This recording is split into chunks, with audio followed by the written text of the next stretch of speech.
Ani yantuma Zarafa ka page sanfɛ aw bisimila bi ta ye KFC kɛcogo min n'o de walawala aw ye sisan. An mago bɛ jɔ manzini na ɲamaku mugu kiri mugu mélangelen layi mugu la kɔgɔ ketchup persil mugu ani poivre mugu ani foronto mugu dɔɔni. Foronto mugu ye choix ye n'a sɔrɔla foronto ka di i b'a kala ni foronto man di i fana i b'a to yen nɔ. An mago bɛ jɔ farine mugu foronto mugu dɔɔni kɔgɔ mugu dɔɔni ɲamaku mugu dɔɔni ani buru mugu dɔɔni. An mago bɛ jɔ ji fana na. Sisan n bɛna n ka nafɛnw don ɲɔgɔn na ka ɲɛ kosɛbɛ. I bɛ sɛ ta kelen k'a mélange a la. A filɛ nin sɛ bɛ mélanger ka ɲɛ. I bɛ sɛ bila sisan a ka reposer dɔɔni. I b'i ka farine mugu n'a kɛfɛnw ɲagami ɲɔgɔn na kosɛbɛ. I ka sɛ reposeli ɲɛnen kɔfɛ i b'i ka sɛ ta.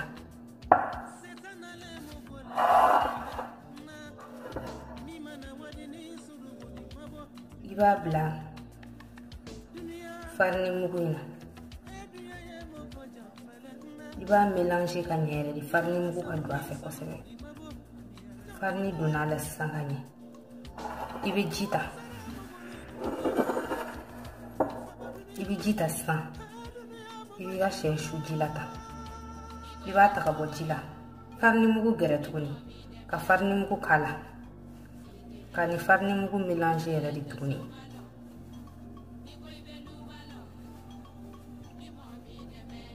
Ne y'a kɛ nin kɛcogo min na sisan i b'i ka sɛ bɛɛ kɛ ten tɔ. Ayiwa filɛ nin farine mugu y'an ka sɛ bɛɛ lasɔrɔ. Sisan an bɛna taa yira. Ayiwa an bɛna an ka sɛw yira sisan. Mais i t'a tasuma bonya dɛ, i b'a tasuma kɛ dɔɔni parce que a bɛna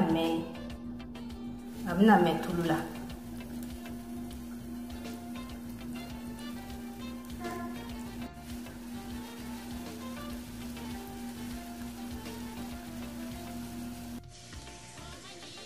Ayiwa n balimaw an ka KFC mɔna. Nin y'a mɔni ye. Aw ni ce kulomajɔ la. K'a k'an bɛɛ siɲɛ wɛrɛ.